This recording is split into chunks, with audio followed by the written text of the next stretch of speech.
So good afternoon, everyone. Welcome to our virtual brown bag lunch. We really appreciate you guys joining us today. My name is Nora Considine, and I'm the digital content editor at the Clark. So I'll be moderating today's presentation and the Q&A session. And I'm delighted to be joined by Anne Leonard, the Manton Curator of Prints, Drawings, and Photographs. So in conjunction with our exhibition, A Change in the Light, the Cliché Vert in the 19th Century France, today Anne is going to explore some works from our collection, showcasing some of France's most beloved landscape artists. So just a little bit of housekeeping. After the presentation, we'll be taking questions from both the Zoom Q&A and Facebook Live. So please submit your questions on either platform at any time, and we will try to get to all of them after the presentation. And if you miss anything, don't worry, we'll send around a link once it's available. So without further ado, let's start the presentation. I'm Anne Leonard, Manton Curator of Prints, Drawings, and Photographs, and I'm here today to present Field and Stream, Forest and Studio, Barbizon Artists in the Outdoors, in connection with the Clark's current exhibition, A Change in the Light, the Cliché Vert in 19th Century France. The exhibition is on view through May 16th, and I hope you'll get in to see it. Today, though, I've pulled some related works from the vault to share with you. The artists of the Barbizon school wanted to get out of the academy and studio and into the woods. They embraced plein air painting, and so it was important for them to be seen outdoors, at work, surrounded by nature, and independent of conventional expectations. Camille Corot, here set up with his easel in the forest, is asserting his commitment to landscape subjects, and more generally, to the freedom of the open air. Now let's move to the next piece. Corot liked to stay on solid ground, but his fellow artist, Francois Dobini's preferred spot was on a boat, plying the rivers around Paris. Dobini even outfitted his vessel as a small studio, complete with art supplies and all the other necessities of life: food, a skillet, utensils, and a whole collection of pipes. Every detail in this small etching suggests Dobini's drive for independence and his determination to live in his own way, exempt from the standards of society, or off the grid, as we would say now. Now let's go to the next piece. It was important to the public image of the Barbizon artists that they be seen in the outdoors, where they not only met friends and socialized, but also worked and made their art.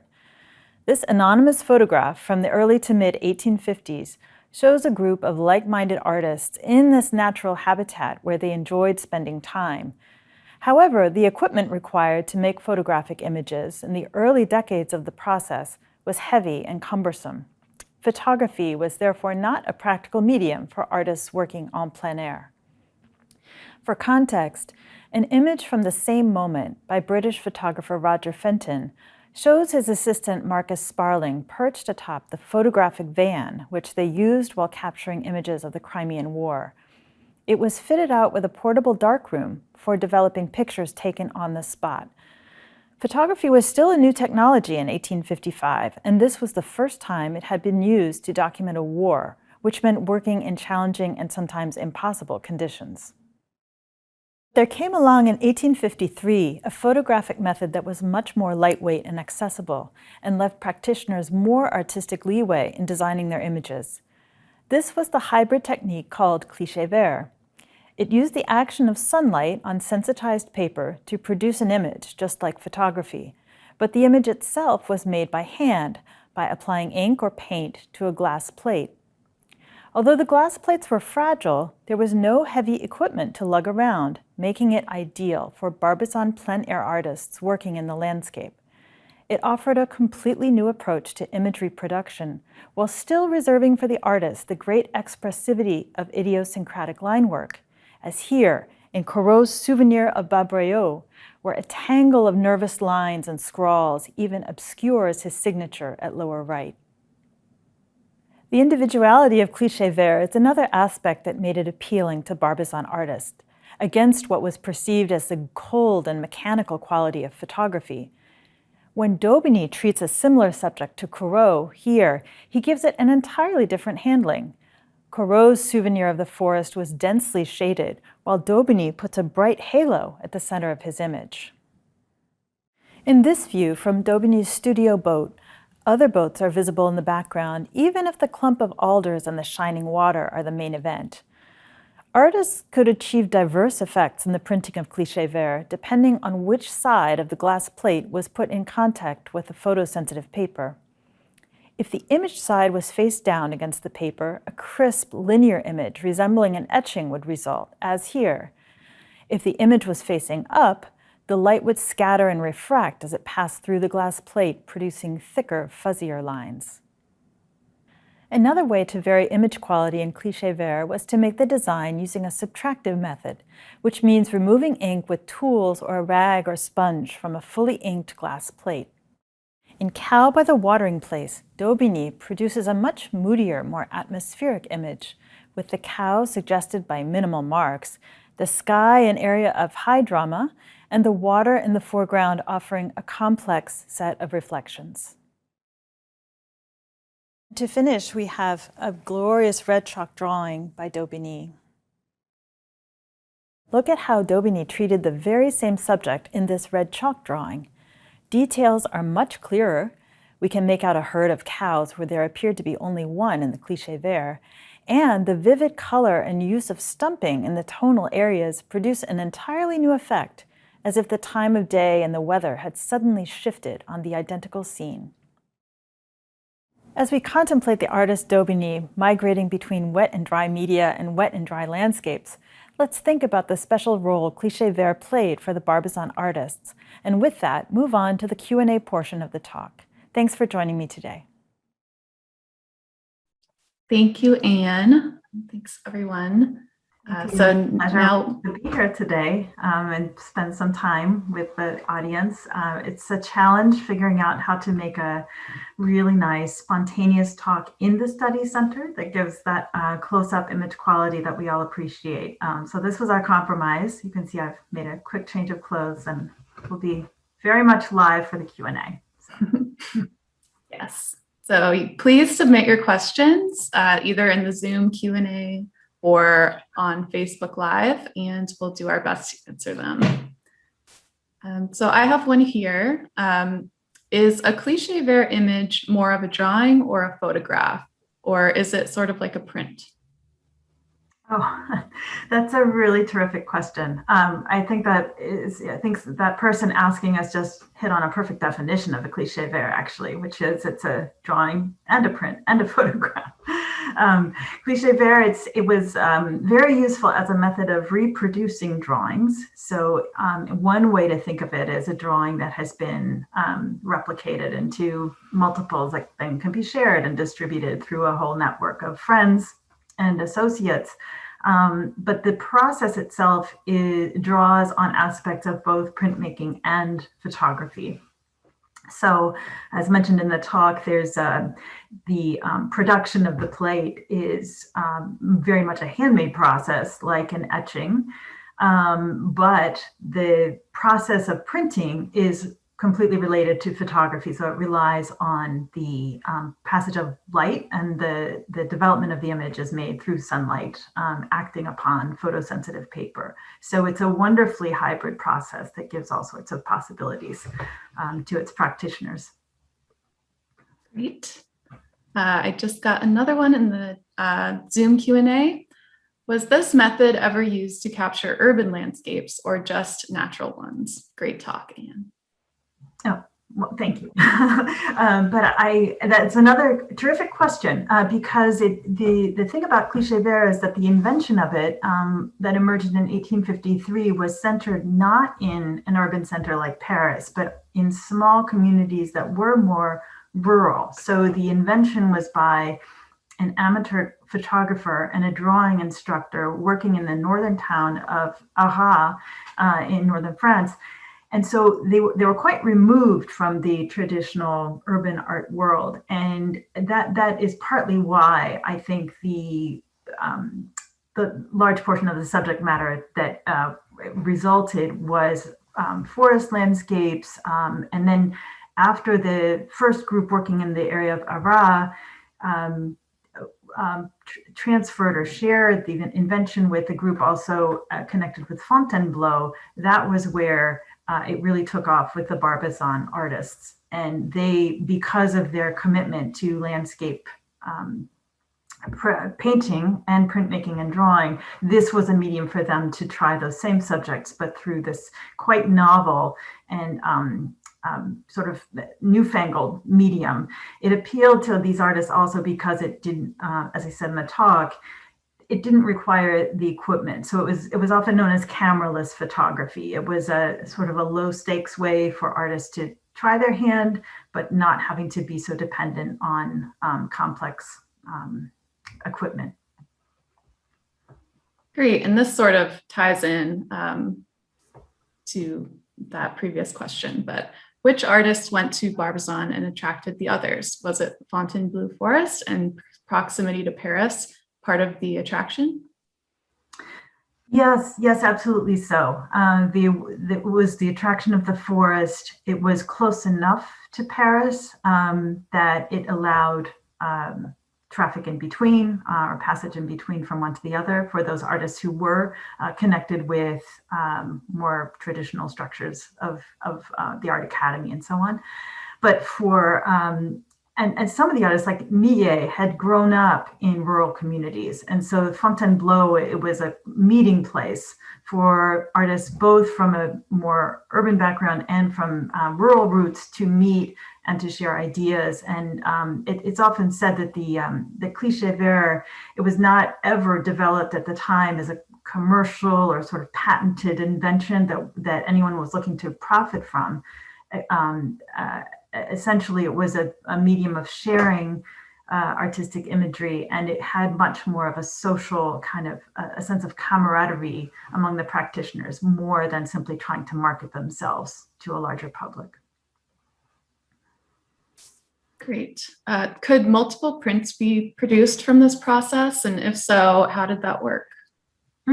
Yes, that's and that was one of its virtues. So it's a great medium for reproducing as drawings, for example, or designs. So using that same single glass plate, provided it doesn't break, you can print it for pretty much as many images as you want.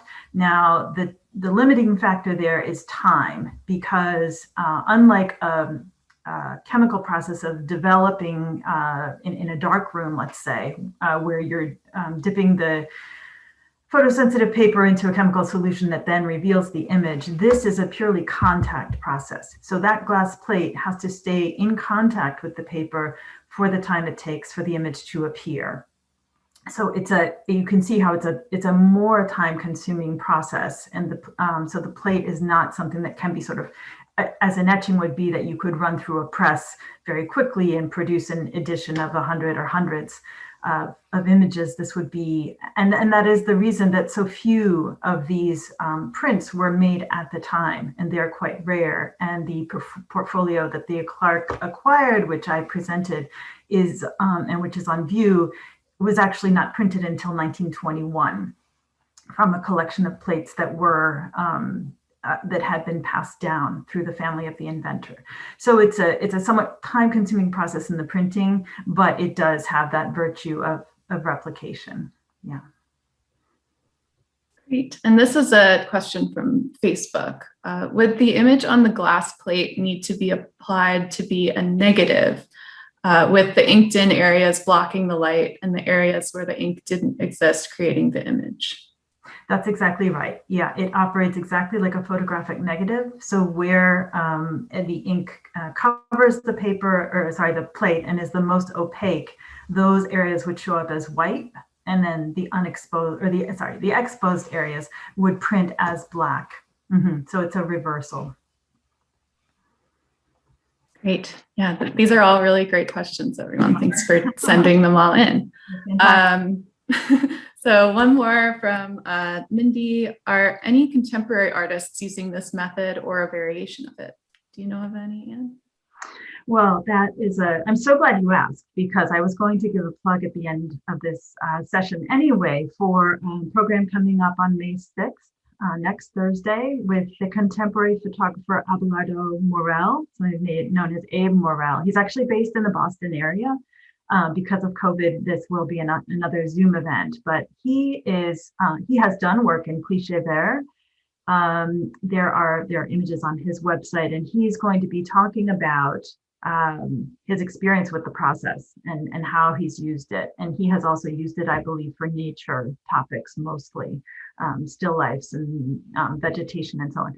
But he is one of the few. I don't know of many others in the contemporary realm who are using this. Although someone did just tell me, I think his name is Matt Saunders. That's another artist who has worked in cliché vert, but they're few and far between. Mm-hmm. Got it. So here's another question. What type of ink was used, or was it paint? Oh, for preparing the plates, I don't know a lot about the detail of the sort of the composition. There was something thick and viscous, so more like paint than like a runny kind of ink that would be used in printing. But yeah, I don't know a lot about the materials involved. But if you are able to come into, I don't know who's asking, but if you're able to come into the Clark and see the actual exhibition, the part of it is a didactic case that does include some plates and prints that we commissioned from two contemporary artists on the faculty at Bennington College. This isn't their normal medium, but they agreed to venture into this new terrain and try their hand at cliché vert. And so in that case are pots with different materials that were used. An example of an ink roller, for example, that would have been used to start to cover the plate, and then the artist would have removed the design. So to answer your question, I don't know exactly, but the artists, I bet, Corinne Rhodes at Bennington and Jonathan Klein, they could at least tell us what they used to replicate the process. Great. Another question. Was this technique cumbersome enough to limit it to an artist's experimentation, or was there a period of artistic commercial success? So there was really not a period of commercial success for this. The medium really only lasted for about 2 decades. So invented 1853, it goes out of use, at least in France, this is as far as I know, by 1874. And that was the date of Corot's last cliché vert plate. And he was the artist who really dove in the deepest into this medium. So it never did take off commercially. For example, the plates that are represented in our portfolio were never editioned in their lifetimes. We don't often know, in most cases, we don't know how many prints were made even from these plates at the time. So this is a wonderful case of the fact that the plates did survive and could be printed for this posthumous edition has yielded much of what we do know about the medium. Otherwise, it would have been very much lost to view. So it's a sort of amazing example of survival. On average, how long did it take for the image to be transferred to the photosensitive paper? You know, that's something I've wondered about too. And I wish I had a precise answer for the person asking. I don't know. What I do know is that the thickness of the glass had something to do with it. So the thickness of the glass would also cause, if the image were facing up and not directly against the photosensitive paper, but if it were flipped so the image is on the top side, that would mean that the light would scatter and refract on its passage through the plate. And that effect that gave that sort of hazy, fuzzy effect of printing that could be intensified if you used a thicker plate of glass or a double thickness of glass. So I realize this is not directly responsive to the question, but the point being that the action of the light and the travel of the light through the plate was a major factor in the printing result. So it was definitely not a matter of a few moments. It would probably have taken some hours, if not days, would be my best guess.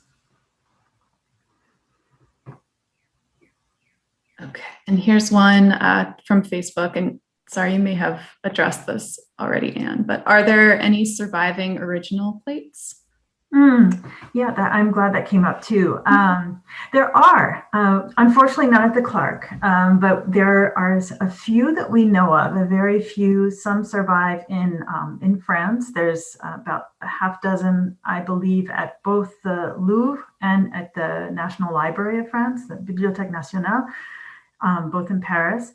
And then there's some unknown number at Museum of Fine Arts in Boston and also in Detroit.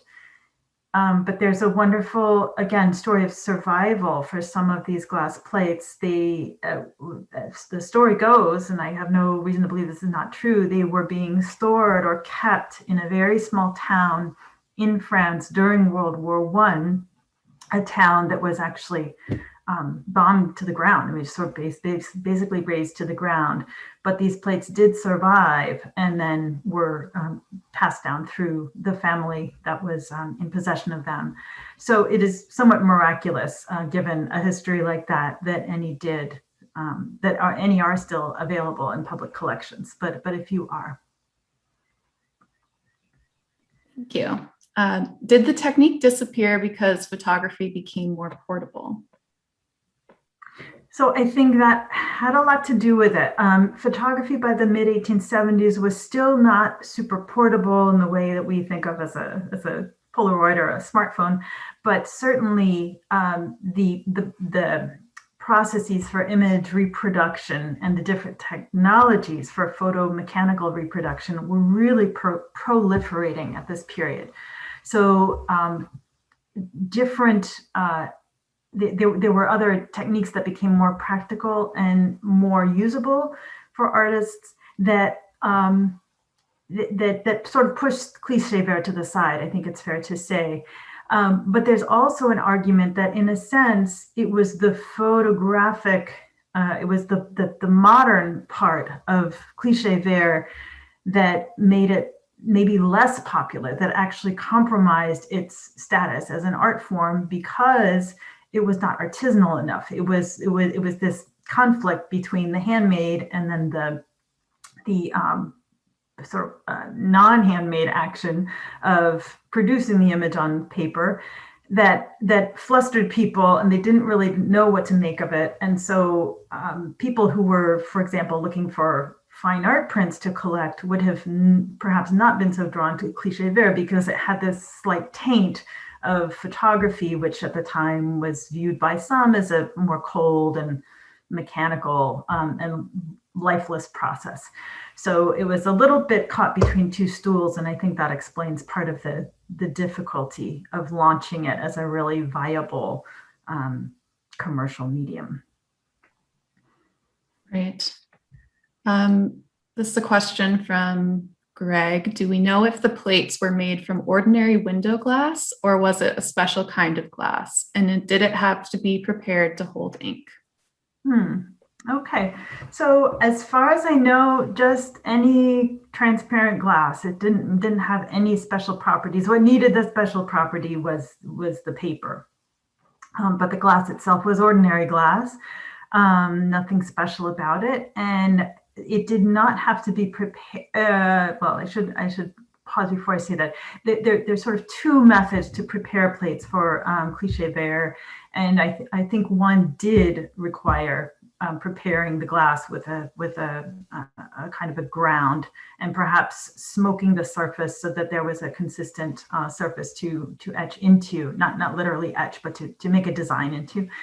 But yeah, I don't. I think this is probably explained more fully and more explicitly on the microsite for this exhibition on the clarkart.edu website. So I do, not to evade your question, but I do encourage you to look there because there's a thorough description of the process. Yes, I just dropped that link in the chat for everyone, so you can check it out. Thank you. Okay, so we have a couple more questions. So submit any of them now if you want to get them in before the end of this Q&A. So this one from Facebook: did artists turn to printmaking as a better way to distribute their work? In many cases, yes. Yes. There were some artists who just loved printmaking for it itself. And there are print media and methods that do not have replication associated with them. So monotype being the classic example. A monotype is technically a print because it's a transfer of a surface of an image from a surface to another support, but not with the possibility of reproduction, because the ink simply slides from one to the other, and then you can't get anything more from it. But that said, yes, the advantage of printmaking for the vast majority of artists, I believe, was as a way of disseminating, diffusing, distributing their work. And so a single design could yield, depending on the method used, it could yield 10 or 100 or even in the case of lithography, perhaps even thousands of identical impressions. So this was an appealing aspect of it. Although, as we were saying earlier, cliché vert, that advantage is a little bit reduced because of the time involved. It's much different with processes that require a press, because then it is a much quicker sort of rate of production. Could the quality or thickness of the paper affect the transfer?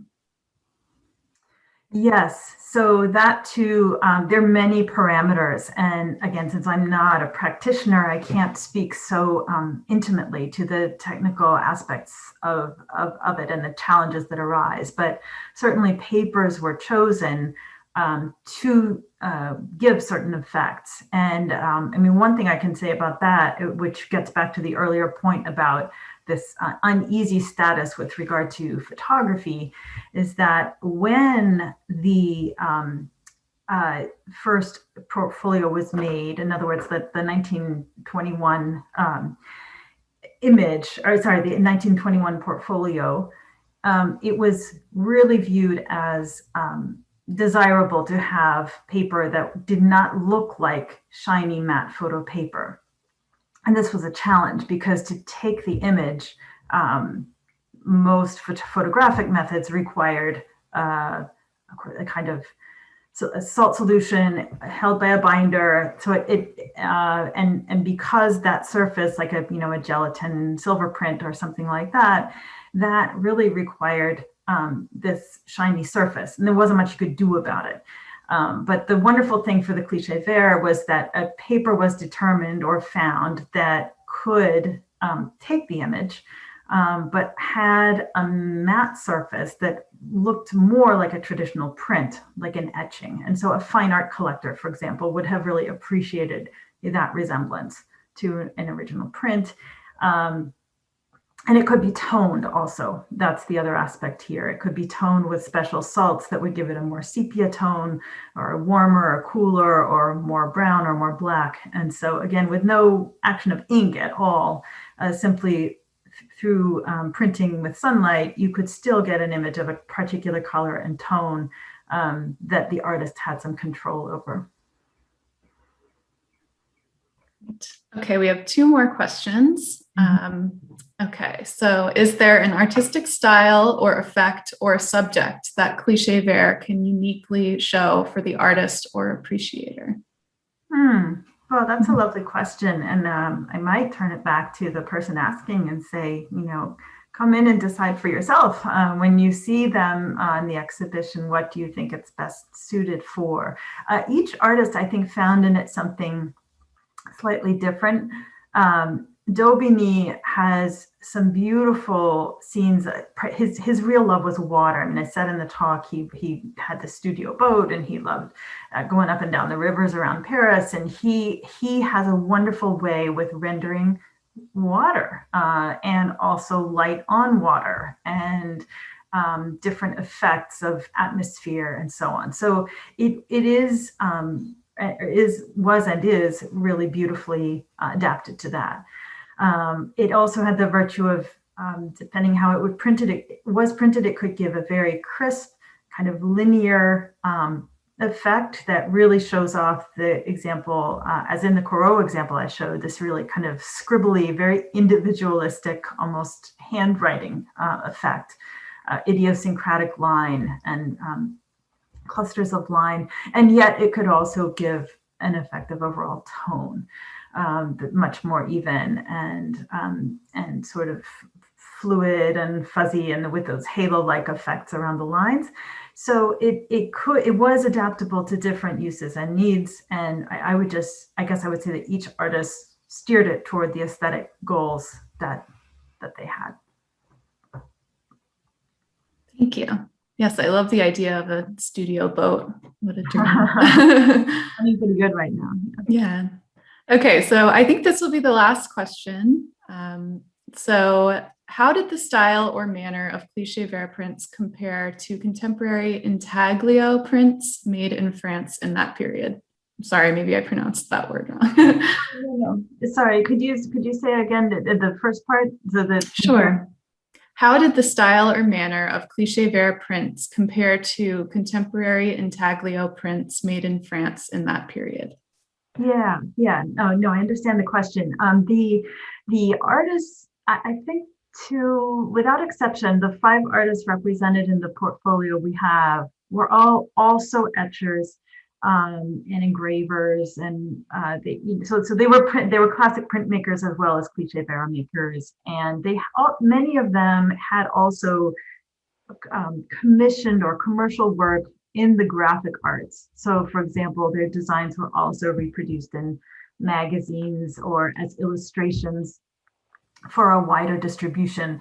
So they were very much at ease in that aesthetic. And it's true that certain cliché vert, when you look at them, you could mistake them for etchings because they print so similarly. And then when you look more closely at the surface and the way that the image sits on the paper and so on, then you can see that it's actually not ink that's been printed. It's a photographic image.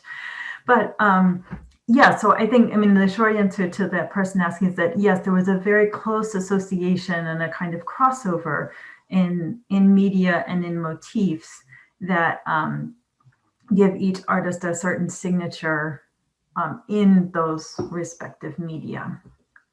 But yeah, close association with intaglio for sure. Great. Okay, well, thanks everyone for all of the great questions. There were a lot of really great participation in here. And thank you, Anne, for that presentation. It's been my great pleasure. It was wonderful to hear so many great questions. And I do hope you all come in, if you are local, come in to see the exhibition, or else participate perhaps on our event next Thursday as well, which should be fascinating. Definitely. Okay, well, thank you everyone for joining us, and we hope you enjoyed, and we'll see you next time. Mm-hmm. Bye. Bye-bye.